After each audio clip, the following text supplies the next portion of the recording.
Welcome to the Tech Egg. Don't get scrambled. Enjoy the video. You start by protecting your system. Create a restore point and back up critical files. Once done, open services. MSC and locate Windows Update, WUServe. Stop the service and set its startup type to disabled so it cannot restart automatically.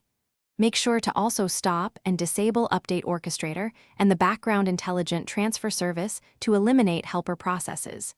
These actions immediately halt update downloads and installations. Do not reboot yet, because the next step requires administrative tools to lock the setting in place. Next, lock down automatic updates so they stay disabled. If you have Pro or Enterprise, open gpedit. MSC and set Configure Automatic Updates to Disabled under Administrative Templates Windows Components Windows Update. Apply and force gpupdate/force. Then open Windows Firewall with Advanced Security and create outbound deny rules targeting Windows Update services and known update hostnames to block traffic. For home users, set your Wi-Fi/Ethernet connection as metered to prevent background updates. These measures. Finally, reboot and verify that Windows Update and related services remain disabled and that the Windows Update page shows no checks or downloads.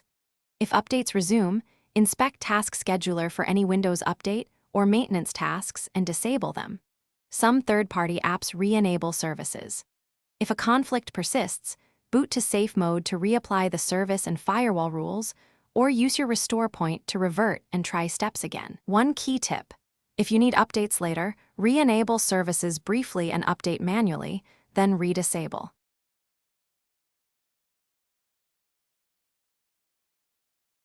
Thanks for watching. Consider subscribing if I helped unscramble your problems.